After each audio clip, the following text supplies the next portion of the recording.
It comes to take all of us someday, so why not talk about it? I'm referring, of course, to death as a biological, medical, and social phenomenon. For biologists, death is more of a blessing than a curse. The extinction of the dinosaurs 65 million years ago, for instance, permitted the mammals to evolve, and later humankind to emerge. In this sense, the death of some enables others to live.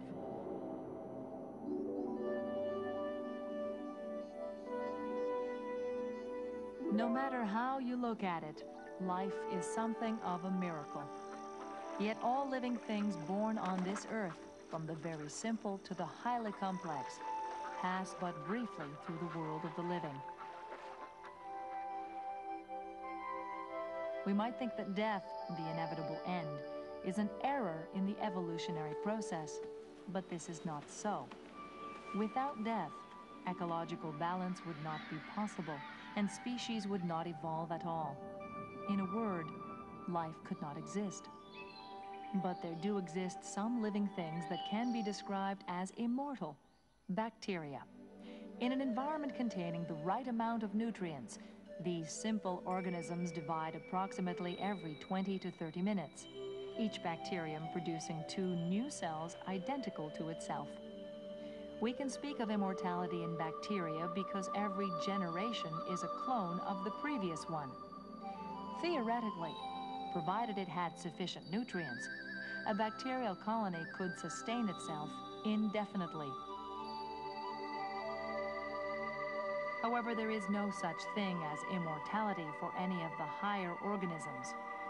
Each species has its own longevity or maximum life expectancy. Even if raised in optimum conditions, a mouse would not live longer than 3 years, a rabbit 8 years, some turtles 150.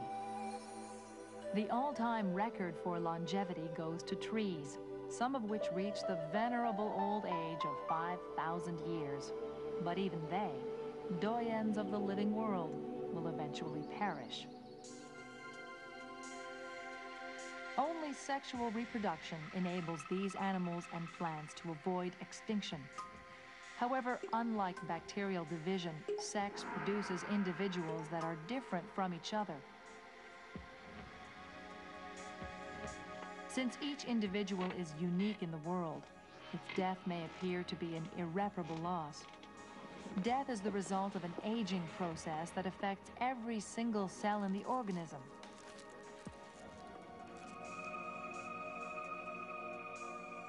During that process, the bonds between the cells begin to disintegrate.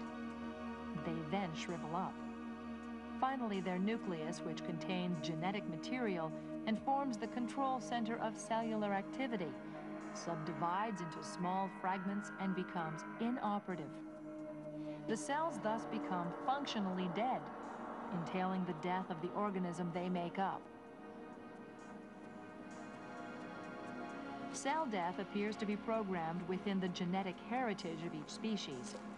In life, the organism's cells divide, and this regenerates its tissues. However, once they have divided a certain number of times, say about 50, the cells cease to divide. Experiments have shown that a cell's genes induce the secretion of a protein which has been called terminin.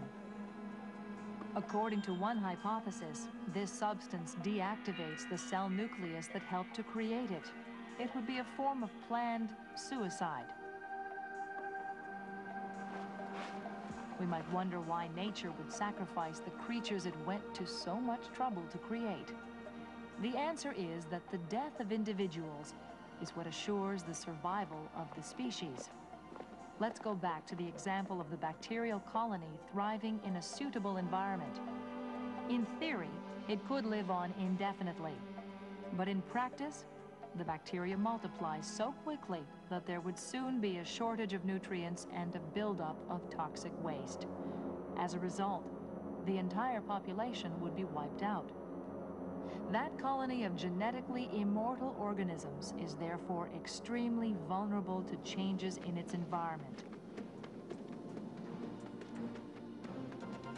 Death makes other species much less vulnerable. For one thing, death ensures the elimination of the least hardy and therefore promotes survival of the fittest. Predators, for example, usually kill the weakest prey. As a result, the survivors develop better and better flight or fight mechanisms.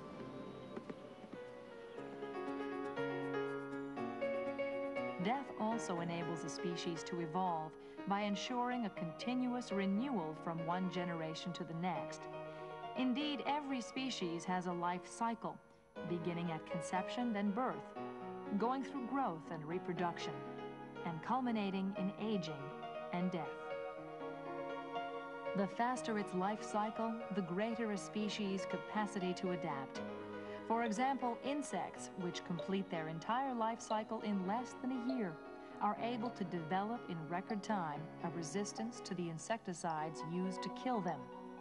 But it would take many, many years, indeed, before the human race, which takes several decades to complete its life cycle, could do the same. Not only is death essential for the evolution of species, it is equally crucial for the ecological balance on the planet. The death of plant and animal life benefits a host of other living creatures. Called necrophages or saprophytes, these creatures break up dead tissues into ever simpler components, which are eventually integrated into the soil where green plants reconvert them into living matter. Thus, out of death comes life. Without this universal and ongoing recycling process, the Earth would be a desert, uninhabited and uninhabitable. It was long believed that death occurred when the heart ceased to beat. However, advances in medicine have pushed back this moment of no return. But even today, the problem is unresolved. When does life end and death begin?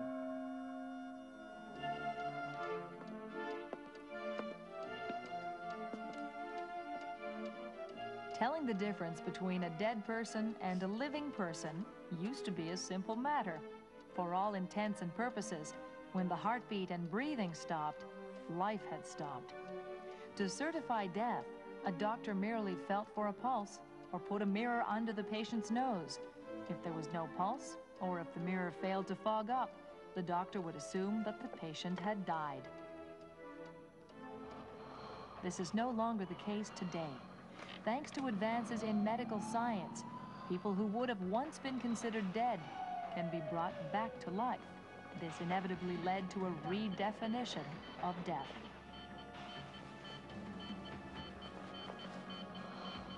A man suffers a heart attack.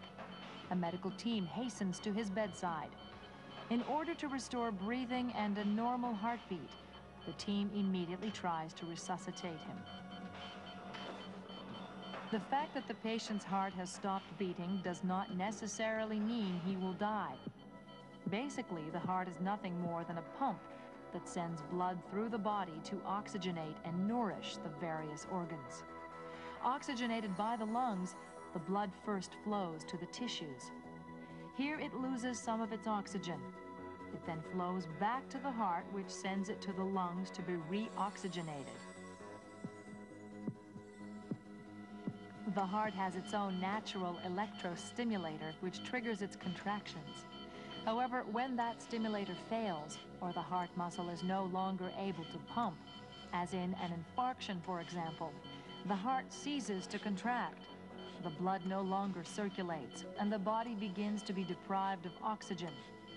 Most bodily tissues and organs can go without oxygen for a fairly long time. Not so the brain. Indeed, unlike the other body cells, the brain cells, or neurons, will no longer be able to divide in order to replace the ones that die. For this reason, the brain cannot be deprived of oxygen for very long.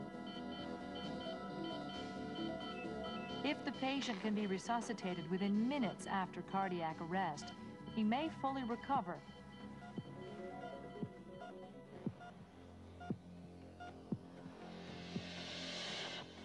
However, if he does not receive medical attention quickly enough, some neurons in the brain will die. This damage can lead to death or to a vegetative state called a coma. In a way, a coma is a frontier state between life and death. It can be the result of a dysfunction of the outermost layer of the brain, the cerebral cortex, or of the innermost region, termed the brainstem. The brainstem is the brain's transmission shaft, the essential structure for working vital functions. For example, it is the brainstem that organizes breathing and controls the heart rate. It also contains a group of neurons called the reticular activating system. This structure plays a crucial role in maintaining alertness and keeping a person conscious. In a coma, all these functions are slowed down or stopped. That is why the patient no longer breathes spontaneously, even if his heart goes on beating. It is also why the person does not wake up and remains unconscious. Without proper care, a comatose patient will soon die. However, the intensive care units in today's hospitals are equipped with a host of devices and techniques to keep comatose patients alive and to try and save them. The patient is often hooked up to a respirator to ventilate his lungs. The concentration of oxygen in the respirator is adjusted according to the amount of oxygen in the patient's blood.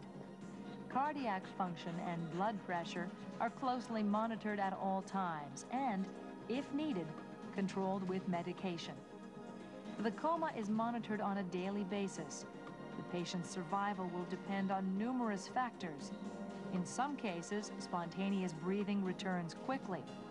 But if the brainstem has suffered severe damage, the chances of this occurring are slim. Doctors use a series of tests to determine the degree of brain damage.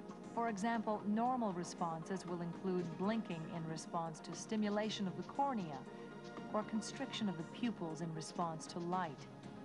In another test, the patient's head is turned from side to side. Normally, this will cause his eyes to move in the opposite direction. Painful stimulation may also be applied, to which a patient who is not brain dead will always respond. A positive response to any of these tests leaves reason to hope the patient may eventually come out of the coma and recover. However, persistent negative results to these tests signal irreversible damage, namely brain death. One of the tests used to determine brainstem death involves flushing the patient's ears with ice water. Normally, this causes a sudden movement of the eyes towards the affected ear. If the patient is brain dead, there will be no movement at all. To confirm their diagnosis, the doctors may do an electroencephalogram. The EEG, which shows the electrical activity of the brain, will be flat. In the medical field today, brain death, a state beyond coma, is the point of no return. Indeed, at this point, the body is but a beating heart cadaver and will never recover consciousness. It is not impossible, though, that medical science will someday be able to bring back to life people now considered beyond hope. Faced with death, our society suffers a profound malaise, denial. And yet, death is an essential step in the human experience. Researchers are studying how individuals and societies are trying to make death a part of life.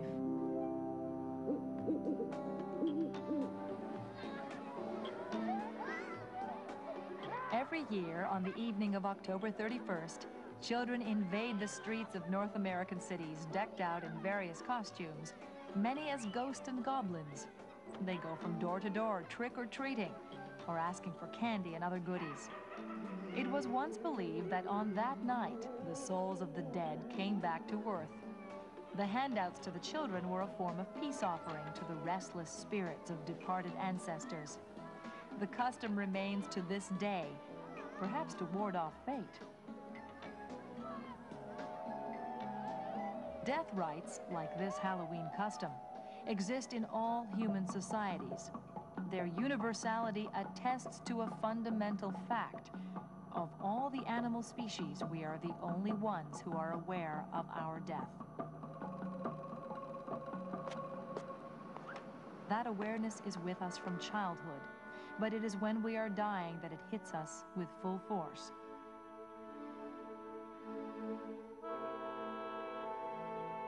A doctor tells a patient that she suffers from an incurable disease. This announcement triggers a painful psychological process in the patient. The initial response is denial. The patient refuses to accept her illness and may even refuse treatment. Following denial comes anger with frustrations and resentment. A period of depression and an accompanying sense of loss may follow, prompting the question, why me? At this point, the patient attempts to negotiate or postpone what is inevitable. The person tries to bargain with God or fate. Usually, the desired deal involves a period of time without pain or discomfort.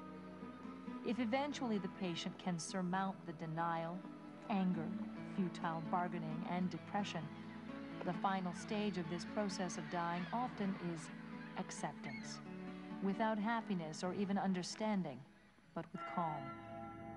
The loss of a loved one always comes as a shock to relatives and friends. Grief is our response to a loss.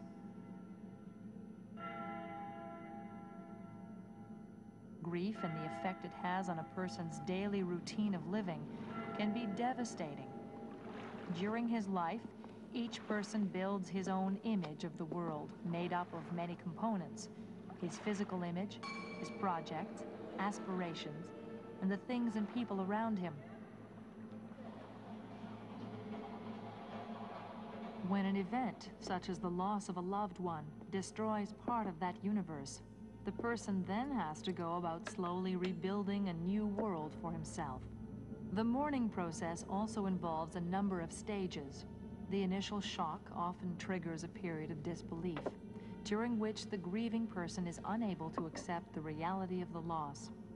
For example, a widower may continue to set the table for two, as if his wife were still there. Soon, however, the bereaved recognizes the loss. This new stage is characterized by a desire to regain the life he once knew. It is common for the bereaved to feel the constant presence of his loved one near him. The inability to rebuild his life as he knew it may lead to a period of despair and detachment from the object of his loss. It is only at this stage that the bereaved person can get on with his life, although he will never get over his loss completely.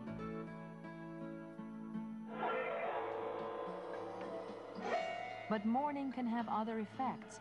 It is often accompanied by feelings of grief, fear, and guilt. Doctors agree that mourning lasts at least 1 year. During that period, grief and the loneliness of bereavement can contribute to depression and such serious illnesses as cancer and heart attack. The mourner may even show the same physical symptoms their loved one displayed before dying. All societies honor their dead with some form of ceremony, however simple. While they are supposedly intended for the dead, to ensure their happiness in the beyond, funeral rites are really for the living. They have a dual purpose: to help the bereaved deal with their grief and to relieve the anxiety they may feel about their own death. Death rites consist of several carefully codified stages. In the Christian world, they begin with the traditional wake. The presence of friends and family provides support to the mourners and serves to publicly confirm the death. In addition, the presence of the body extends its final relationship with the living and therefore minimizes the initial shock. Keeping the dead among the living for a while eases that first stage of mourning. A little later, public interment will sever all ties between the dead person and the living. Burial forces those left behind to face the reality of their loss, which then begins to sink in. In the months that follow, the wearing of dark clothes signals the period of mourning to others and is a way to recognize, once and for all, the finality of loss.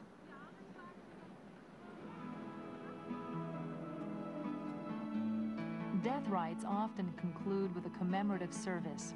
By then, the grief has subsided, and the loss has taken its rightful place in the collective memory.